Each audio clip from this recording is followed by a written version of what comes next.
Making charge मात्र 11% flat. Dagru Seth jewellers, GM road near radio station, Darbhanga.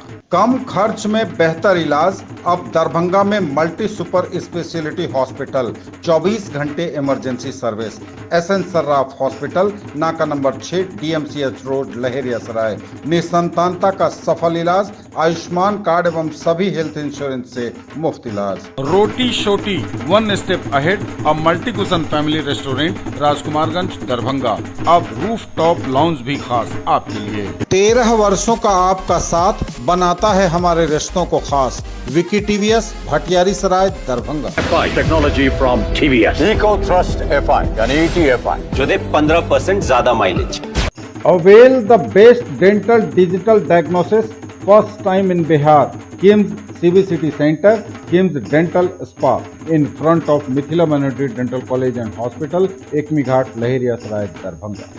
Best teachers से लीजिए quality education. Darbhanga में अब कहीं भी पाइए होम ट्यूशन की सुविधा। क्लास 6 to 10+2, सीबीएसई एवं ICSE board. Target batch of NEET physics. आज ही कॉल करें। Hero English School, Darbhanga, affiliated to CBSE up to 12th. New admission is going on for class nursery to 9th. Special classes for new students. जल्द ही भव्य शुभारंभ hotel इवारा। Darbhanga शहर के बीचों बीच शास्त्री चौक से दिग्घी जाने वाली सड़क में बड़ी पार्किंग के साथ एयर कंडीशन कमरे, रूफ टॉप रेस्टोरेंट और कैफे जैसी उत्कृष्ट सेवाएं, पिलरलेस बैंक्वेट हॉल जो आपके आयोजन को बनाएंगे खास। बिहार के कोसी में बाढ़ को लेकर रेड अलर्ट जारी। जल संसाधन विभाग ने सभी जिलाधिकारियों को चेताया, अलर्ट मोड पर है बिहार।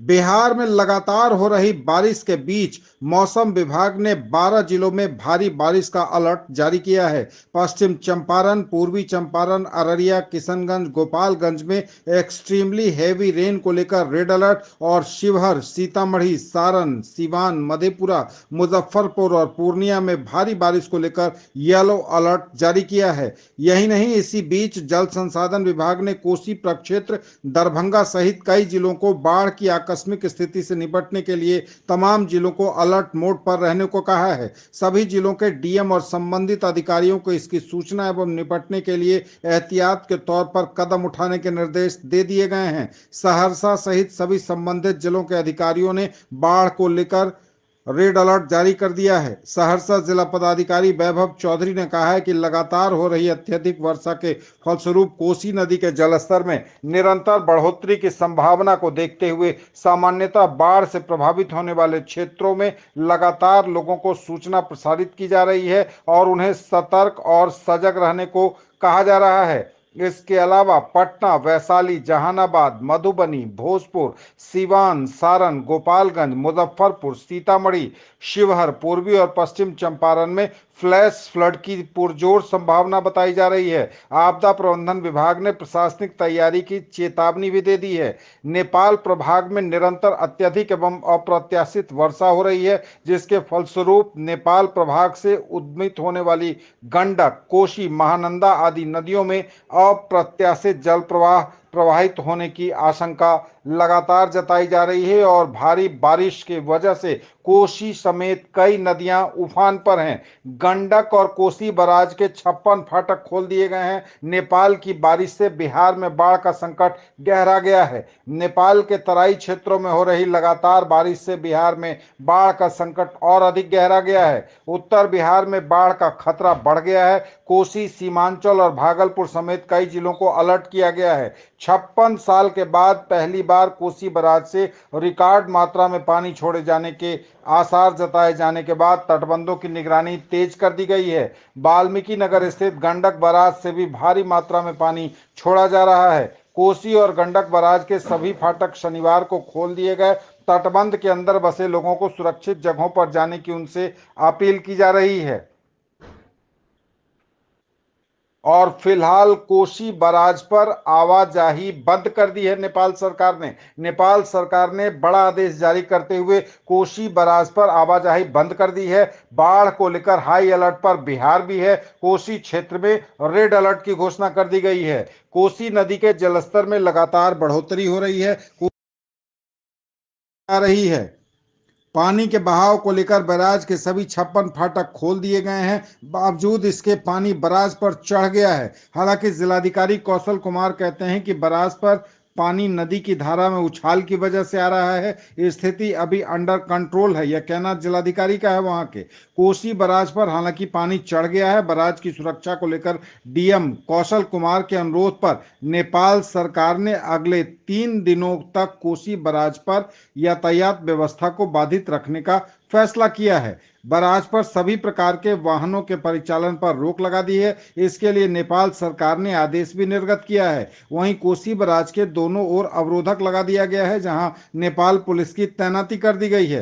हालांकि कोसी बराज की सुरक्षा में नेपाल पुलिस 24 घंटे ड्यूटी पर तैनात रहती है। वहीं भारतीय प्रभाग के जल संसाधन विभाग के अधिकारी बराज की सुरक्षा की पल पल अपडेट लेते रहते हैं। अभियंताओं की एक टीम नियत समय पर कोसी बराज का जायजा भी लेती है। तो फिलहाल कोसी बराज मार्ग नेपाल के राष्ट्रीय राजमार्ग में शामिल है और इसे शनिवार की आज शाम से अगले 3 दिन तक के लिए बंद कर दिया गया है। लोगों का संपर्क नेपाल की राजधानी काठमांडू, पर्यटन स्थल पोखरा और आंख के सबसे बड़े अस्पताल लाहन से फिलहाल बंद हो गया है। अब केवल अभी वर्तमान में लोग हवाई मार्ग से ही काठमांडू और पोखरा जा सकते हैं।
दरभंगा से दिल दहला देने वाली खबर।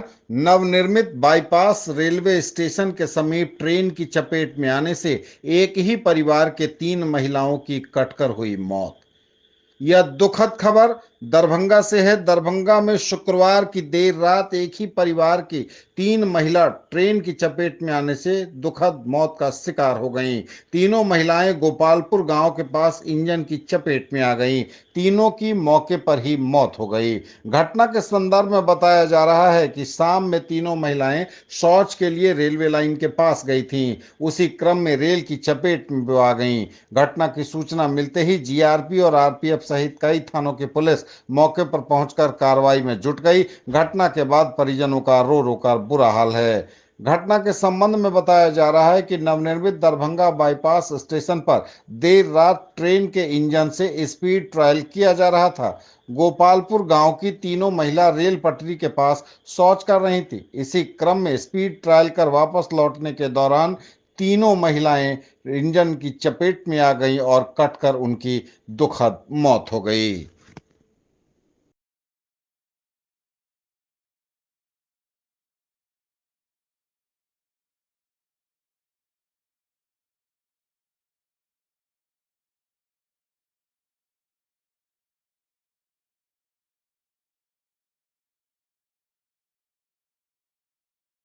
के सर बबीता देवी है।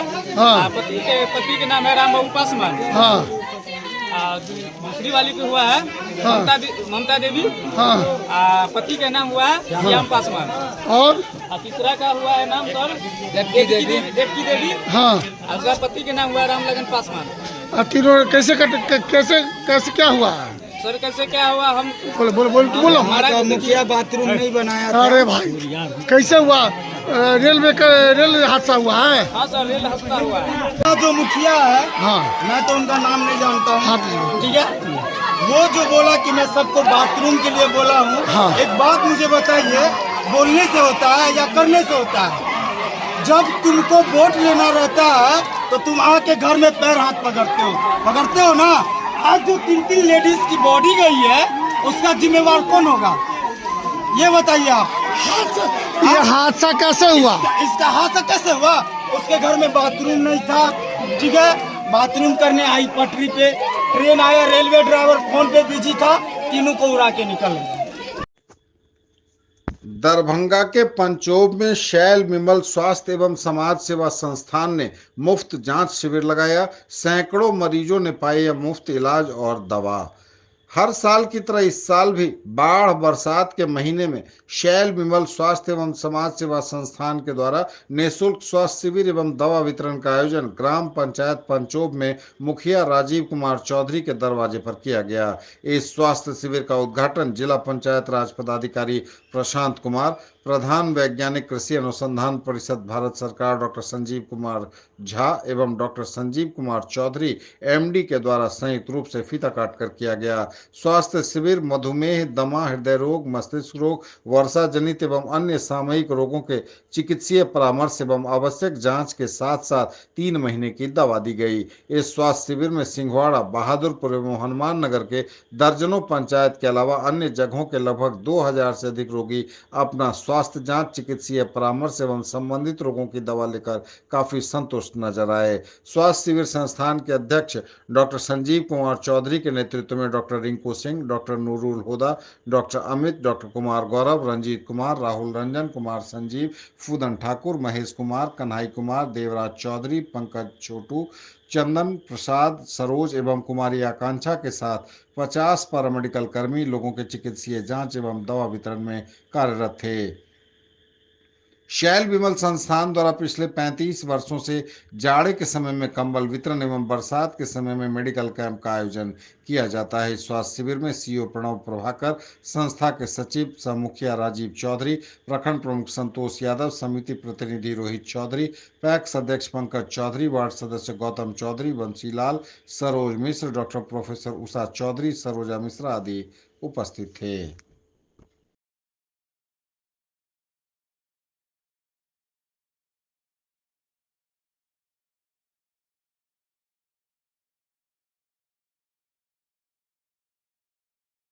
मरीजों का इसका लाभ मिलेगा? क्योंकि हम लोग हर एक साल 1500 मरीजों का व्यवस्था करके आते हैं। अब ये मौसम पर डिपेंड करता है कि कितना आवे, लेकिन हम लोगों का व्यवस्था 1500 का रहता है। और अभी वर्षा होने के बावजूद, रोड खराब होने के बावजूद, रोड पर पानी होने के बावजूद काफ़ी संख्या में लोग आ रहे हैं। तो उम्मीद है कि हम लोग का टारगेट पूरा करें। क्या शुभ नाम हुआ? संजीव कुमार चौधरी। कितने मरीजों को इसका लाभ मिलेगा आज? आज हम 1500 का तैयार करके आए हैं, तो निश्चित रूप से कैसा भी मौसम। किस किस विभाग का चिकित्सक आए हुए हैं? देखिए यहाँ पर में जो है सो लेडी डॉक्टर हैं, चाइल्ड स्पेशलिस्ट हैं और फिजिशियंस हैं और सभी स्किन स्पेशलिस्ट हैं। हम लोग करीब 7-8 आदमी मिलकर के मरीजों को देख रहे हैं। क्या शुभ नाम हुआ सर का? संजीव कुमार चौधरी। अभी तक मैंने 50-60 मेडिसिन भी प्रिस्क्राइब कर दिया गया। किस किस तरह की बीमारियों का इलाज किया गया है यहाँ? अभी तक तो मैं मतलब गाइनी से रिलेटेड जो होता है, जो प्रेग्नेंट लेडीज है, जो एनेमिक है, उनको देखा गया है। जिनमें वाइट डिस्चार्ज का प्रॉब्लम है, इन्फेक्शन का प्रॉब्लम है, यूटीआई इन्फेक्शन, तो वो सब अभी तक देख रहे हैं। क्या शुभ नाम हुआ? रिंकू से देखिए ये लगभग 35 साल से लगातार हम लोग दयाल विमल स्वास्थ्य एवं समाज सेवा संस्थान, जो हमारे माँ बाबूजी के नाम पर संस्था है, इस संस्था के बैनर में हम लोग बरसात के टाइम में मेगा मेडिकल कैंप लगाते हैं और जाड़ा के टाइम में तो मेगा कम्बल वितरण समारोह करते हैं, जिसमें 25 पंचायतों के गरीबों का चयन करके कंबल देते हैं। और आज तो घरवाला तक के पेशेंट आए हैं, अभी काउंट नहीं किए हैं, लेकिन 1000 से ऊपर अभी तक करवा के जा चुके हैं। पिछले साल 2150 मरीज यहाँ से लाभ लेके गए। इस बार भी डॉक्टर संजीव कुमार चौधरी, जो मेरे बड़े भाई साहब हैं, उनके नेतृत्व में 6 सदस्यीय चिकित्सक का दल और लगभग 50 स्वास्थ्य कर्मी, पैथोलॉजी कर्मी तो यहाँ कार्यरत हैं सुबह 9 बजे से। जिला पंचायती राज पदाधिकारी तो और भारत सरकार के प्रधान वैज्ञानिक, कृषि विभाग, कृषि मंत्रालय भारत सरकार के तो डॉक्टर संजीव कुमार झा ने संयुक्त रूप से फीता काट के उद्घाटन किया। मौके पर हनुमान नगर के प्रखंड प्रमुख संतोष यादव, लेखिका और पूर्व विभागाध्यक्ष Mithila university doctor Usha Chaudhary, doctor Saroja Mishra सहित हमारे पंचायत के सभी जनप्रतिनिधि यहाँ मौजूद थे और सैकड़ों लोग मौजूद थे, मरीज मौजूद थे, जिनके समक्ष तो संयुक्त रूप से उद्घाटन हुआ और 9 बजे से लगातार तो यह चल रहा है। लगभग 10-12 तरह का पैथोलॉजी जांच भी यहाँ हो रहा है और उसके साथ साथ तो जो परमानेंट दवाई खाने वाले मरीज होते हैं, जैसे ब्लड प्रेशर के मरीज, डायबिटीज़ के मरीज, दम्मा के मरीज, ऐसे मरीजों को हम 100 दिन का दवाई फ्री में देते हैं। इसके अलावा जो सीजनल पेशेंट हैं, उनको जो डॉक्टर साहब लोग प्रिस्क्राइब करते हैं, उनका पूरा वक्ती दवाई के साथ तो उनको यहाँ चिकित्सीय जांच के साथ और आउटडोर जांच के साथ पूरा उनका स्वास्थ्य सेवा का इंतजाम किया गया है। हमको अंदाज है शाम तक तो 2500 से 3000 मरीज निश्चित रूप से तो यहाँ आएंगे और जब तक मरीज आते रहेंगे तब तक यह जांच शिविर चलता रहेगा। इस तरह का शिविर तो हम लोग करते हैं और यह तो हमारे डॉक्टर साहब जब से विदेश से यूरोप से पढ़ के आए, इसी सोच के साथ, विदेश में भी नौकरी हो रहा था, लेकिन यहाँ इसी सोच के साथ आए तो अपने गांव समाज इलाके के लोगों को दवाई और इलाज के लिए किसी को कष्ट नहीं उठाने देंगे और उसको जो है तो लगातार यहाँ उसका इलाज करवाएंगे और इलाज करेंगे। इसी सोच के साथ हम लोग कर रहे हैं। इसी तरह का मानव सेवा हमारे दादाजी भी करते थे, हमारे पिताजी भी जिंदगी भर इसी तरह से मानव सेवा किए और उन्हीं लोगों से प्रेरणा लेके 1 पैसा हम न सरकार का न किसी बाहरी आदमी का डोनेशन लेते हैं, अपने पारिवारिक फंड से ही, पारिवारिक मैनेज से ही यह संस्था चला रहे हैं और इस तरह का काम कर रहे हैं।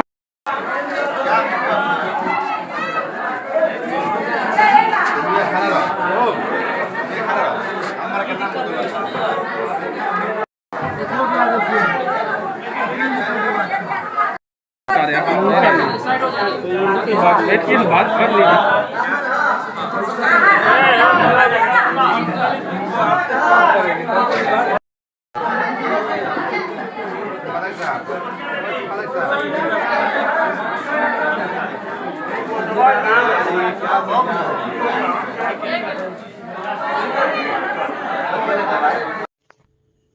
शहीद आजम भगत सिंह के 117वें जन्म दिवस पर किया गया उन्हें नमन। आज coordination committee of trade union Darbhanga एवं सेवा संगठन द्वारा कर्मचारी महासंघ कार्यालय लहेरियासराय में शहीद आजम भगत सिंह के जन्म दिवस के अवसर पर उनके तैल चित्र पर पुष्पांजलि अर्पित कर नमन किया गया। इस अवसर पर coordination committee of trade union के जिला संयोजक फूल कुमार झा ने कहा कि भगत सिंह के शहादत के बाद भी उनके विचार जिंदा हैं। वह महान स्वतंत्रता सेनानी थे। शहीद भगत सिंह में न सिर्फ अध्ययन की क्षमता थी, बल्कि वह एक सक्षम लेखक भी थे। उन्होंने लिखा था कि सिर्फ बम और पिस्तौल ही क्रांति नहीं लाती, क्रांति की तलवार विचारों की शान पर होती है। आज उनकी 117वीं जयंती है। इन्होंने कहा कि हम यह ऐलान करते हैं कि युद्ध चल रहा है और यह तब तक जारी रहेगा जब तक कुछ शक्तिशाली व्यक्ति भारतीय मेहनतकश जनता को और उसके आमदनी के साधनों को लूटते रहेंगे। ये लुटेरे भले ही शुद्ध अंग्रेजी पूंजीपति हों या शुद्ध भारतीय पूंजीपति या दोनों मिले हुए हों, आज पूंजीवादी अर्थव्यवस्था का विस्तार हो रहा है, श्रमिकों का शोषण हो रहा है। इस अवसर पर मोहम्मद ईसा खां, शिवेंद्र कुमार, सत्यप्रकाश चौधरी, हरिराम झा, शिवजी मोची, लवली कुमारी आदि ने अपने विचार व्यक्त किए और पुष्पांजलि अर्पित की।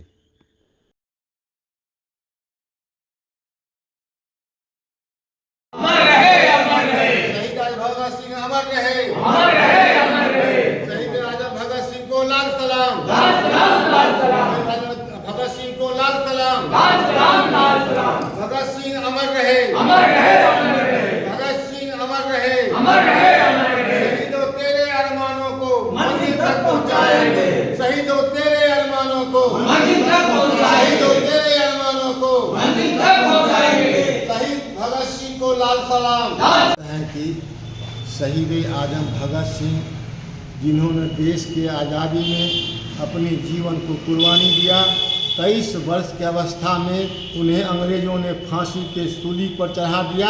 आज वो भगत सिंह महान स्वतंत्रता सेनानी का 117वीं जन्म दिवस है। इस अवसर पर हम coordination committee of trade union and services उनके तैलचित्र पर माल्यार्पण कर पुष्पांजलि अर्पित कर उनके प्रति श्रद्धांजलि अर्पित करते हैं, उन्हें नमन करते हैं और संकल्प लेते हैं। उन्होंने कहा था जिस बातों को जो स्पष्ट उनके डायरी में, जेल में जो उन्होंने डायरी लिखा, कितनी बातों को लिखा। उन्होंने लिखा देश में देश के अमीर विदेश के अमीर इस देश के धन को लूट रहा है। जब तक इस पर रोक नहीं लगेगा देश में समतामूलक समाज नहीं बनेगी। इसे समाज के बराबरी के लिए संघर्ष करना होगा। आज उनके जन्म दिवस पर हम अपने तमाम कोऑर्डिनेशन कमेटी के साथियों की ओर से उनके प्रति श्रद्धांजलि अर्पित करते हैं। इनकी जो बलिदान रही है, बहुत कम उम्र में इन्होंने शहीद आजम भगत सिंह का आप उनकी डायरी को पढ़ें, जिन्होंने जेल में डायरी लिखा, उनमें सभी बातों को उन्होंने उल्लेख किया है। देश में कैसे बड़े बड़े पूंजीपति इस देश को लूट रहे हैं, चाहे देश के हों चाहे विदेश के हों। उन पर रोक लगाने के लिए उन्होंने कहा यदि इस पर रोक लग जाएगी तो मजदूरों का श्रम का जो शोषण हो रहा है वो शोषण नहीं होगा, समाज में बराबरी हो जाएगा। लेकिन आज उन्होंने कहा था देश को धर्म में मत बांटिए। भारत देश है, उस देश में सभी को रहने का अधिकार है। लेकिन उन्होंने जो आज बताया, उन्होंने जो बता कर गए उस रास्ते पर लोग चल नहीं रहे हैं। हमारे समाज को, हमारे देश को धर्म के नाम पर बांटने की कार्रवाई हो रही है, जाति पर बांट करके कार्रवाई की जा रही है। उन्होंने कहा था नहीं, देश में दो ही वर्ग है, एक है अमीर वर्ग, एक है गरीब वर्ग। आज उन्हीं के बताए रास्ते पर हम चलेंगे तो देश के नौजवानों का कल्याण होगा, देश के मजदूरों का कल्याण होगा, देश के श्रमिकों का कल्याण होगा, देश के किसानों का कल्याण होगा। अपना परिचय? फूल कुमार झा, जिला संयोजक, coordination committee of trade union and service association Darbhanga. Jewellery की दुनिया का चमकता सितारा, आभूषण जो चुरा लेंगे आपका दिल। दगरू Seth jewellers, GM road, radio station के निकट, दरभंगा। हॉलमार्क ज्वेलरी की पूरी श्रृंखला, सोना, चांदी एवं हीरों के मनमोहक आभूषण, किस्ना एवं जोरबा के डायमंड्स की अनोखी रेंज। आभूषणों की शुद्धता जांचें बिल्कुल मुफ्त। हड्डी, नस रोग एवं स्त्री एवं प्रसूति रोग की चिकित्सा के क्षेत्र में स्थापित नाम SN Sarraf hospital, a multi super speciality centre, नाका नंबर 6, DMCH रोड, लहेरिया सराय, दरभंगा। हड्डी एवं नस रोग का संपूर्ण इलाज एक ही जगह। रीढ़ की हड्डी, स्त्री एवं प्रसूति रोग एवं इससे जुड़ी तकलीफों की संपूर्ण चिकित्सा। General medicine, neuro, nephrology, general एवं laparoscopy surgery, ICU, NICU, pathology, ultrasound, sports injury का भी पक्का इलाज। बिहार के सहरसा से चौंका देने वाली खबर कलयुगी बेटे ने पिता को उतारा मौत के घाट, परिजनों में मातम का माहौल। बिहार के सहरसा से यह बड़ी खबर निकलकर सामने आ रही है जो लोगों को चौंका रही है। जिसने भी सुना दांतों तले दबा ली उंगलियां। यहां एक बेटे ने अपने पिता की हत्या कर दी है। इस घटना के बाद इलाके में हड़कंप का माहौल है। फिलहाल इस घटना की सूचना नजदीकी थाने के पुलिस को दी गई है। उसके बाद पुलिस मामले की जांच में लग गई है। जांच रिपोर्ट आने के बाद ही घटना की असली वजह सामने आ पाएगी।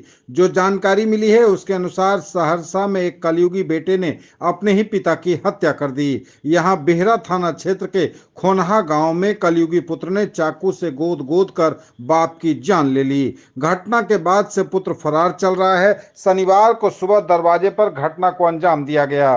मृतक 55 साल का किसान शिव कुमार यादव का शव दरवाजे पर खून से सना देख परिजनों के बीच चीत्कार मच गई। वहीं घटना के बाद परिजनों को जानकारी मिली कि छोटे बेटे ब्रजेश ने ही इस घटना को अंजाम दिया है, अपने पिता की जान ले ली है। इसके बाद आपसी सहमति से परिजनों ने पुलिस को सूचना नहीं देकर शव का अंतिम संस्कार करने के लिए शव को खेत ले जाया गया। सूचना मिलते ही बेहरा थाना की सब इंस्पेक्टर रूपम कुमारी सदल बल मौके पर पहुंची। मामले की तहकीकात कर बंसबिट्टी में से शव को जब्त कर मामले की जानकारी वरीय अधिकारियों को दी। इसके बाद वरीय अधिकारी भी मौके पर पहुंचे। सूचना पर एफएसएल की टीम भी मौके पर पहुंची है। छानबीन शुरू कर दी है उसने। ग्रामीणों के अनुसार मृतक का छोटा पुत्र ब्रजेश नशे का आदी है। घटना के बाद गांव में सन्नाटा पसरा है। पुलिस छोटे पुत्र की गिरफ्तारी के लिए कई जगहों पर छापेमारी कर रही है। पुलिस शव को कब्जे में लेकर पोस्टमार्टम के लिए सदर अस्पताल भेजने की तैयारी में जुट गई है। लोगों ने कहा कि पूत कपूत हो जाए तो यही सब देखना पड़ता है। राज्य स्तरीय बालिका हैंडबॉल प्रतियोगिता अंडर 14, 17 और 19 का सेमीफाइनल एवं फाइनल मुकाबला हुआ संपन्न। खेल विभाग, बिहार राज्य खेल प्राधिकरण पटना तथा जिला प्रशासन दरभंगा के संयुक्त तत्वावधान में बिहार स्पेशल आर्म पुलिस 13 के प्रांगण में आयोजित राज्य स्तरीय बालिका हैंडबॉल प्रतियोगिता अंडर 14, 17 और 19 के अंतिम एवं छठे दिन के खेल में सेमीफाइनल एवं फाइनल मुकाबले का रोमांच देखने को मिला। सेमीफाइनल में पहुंचने वाली टीम फाइनल में पहुंचने के लक्ष्य को पूरा करने के लिए अपना सभी प्रकार का दांव मैदान पर लगाती रही। फाइनल में प्रवेश करने वाली टीमों का हौसला, उनका जज्बा एवं चेहरे पर खुशी को देखकर लगता था कि अब लक्ष्य से एक कदम दूर अपने जिला के लिए गौरव का क्षण वह देख रहे हैं। खेल समाप्ति के बाद पुरस्कार वितरण समारोह का आयोजन किया गया। इस अवसर पर बिहार स्पेशल आर्म पुलिस 13 के कमांडेंट रामानंद कुमार कौशल, डीएसपी दिलीप झा, उप निदेशक जनसंपर्क सत्येंद्र प्रसाद, जिला खेल पदाधिकारी दरभंगा परिमल तथा राष्ट्रपति से पुरस्कृत अलखदेव प्रसाद ने विजेता, उप विजेता एवं तृतीय स्थान प्राप्त टीमों को मेडल एवं ट्रॉफी प्रदान कर पुरस्कृत किया। खिलाड़ियों का उत्साह बढ़ाते हुए उप निदेशक सत्येंद्र प्रसाद ने संबोधित करते हुए कहा कि विषम परिस्थिति में भी बारिश के ऊपर अपनी जीत की बारिश करते हुए आप लोगों ने जिस खेल भावना का परिचय दिया है वह काबिले तारीफ है। कमांडेंट रामानंद कुमार कौशल ने कहा कि बिहार अब देश के खेल के मानचित्र पर गौरवपूर्ण स्थान प्राप्त करने को अग्रसर है। उन्होंने कहा कि इन खिलाड़ियों से संपूर्ण बिहार आशा भरी निगाहों से जिस ट्रॉफी को आप यहां प्राप्त कर रहे हैं उस ट्रॉफी को नेशनल में प्राप्त करने की अपेक्षा कर रहा है।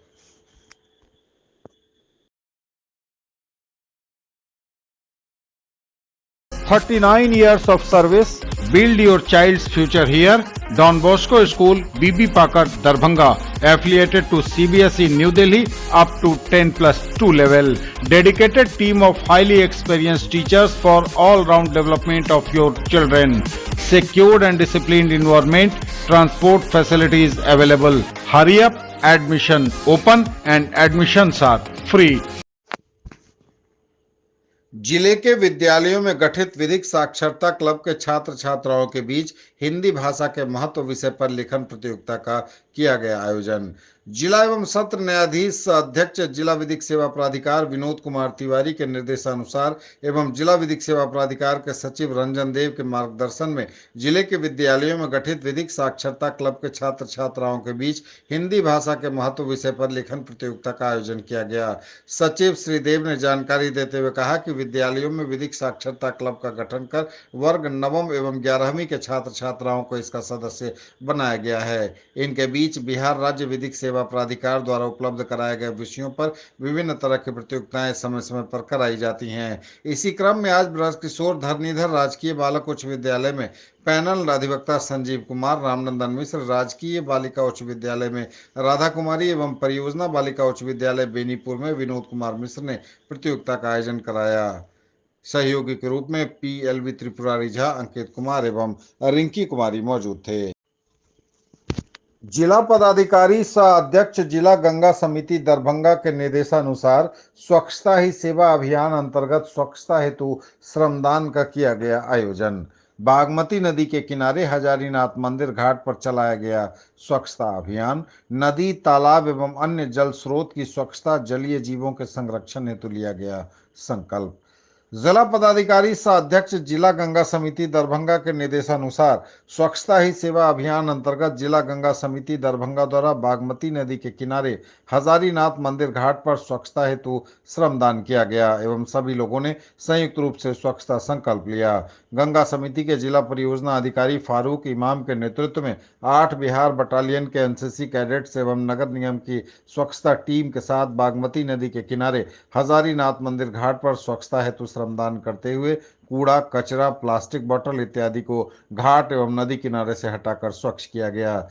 जिला परियोजना अधिकारी फारूक इमाम ने संबोधित करते हुए कहा कि हम सब लोगों को स्वयं भी स्वच्छता के प्रति संवेदनशील बनना है एवं हम अपने परिवारजनों, दोस्तों को भी स्वच्छता के प्रति संवेदनशील बनाना है। उपस्थित श्रद्धालुओं से भी नदी घाट को स्वच्छ रखने में अपनी भूमिका का निर्वहन करने की अपील की।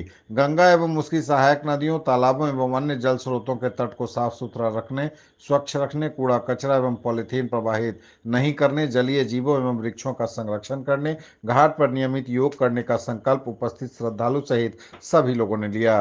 कार्यक्रम में नगर निगम के सहायक स्वच्छता पदाधिकारी निखिल चौरसिया, NCC के हवलदार कुलदीप सिंह और हवलदार नवीन कुमार श्रेष्ठ, नेहरू युवा केंद्र स्वयंसेवक मुकेश झा, मणिकांत ठाकुर, राम नारायण पंडित, अनिल चौपाल, NCC कैडेट दीपक, सुमित सहित अन्य कैडेट्स ने हिस्सा लिया।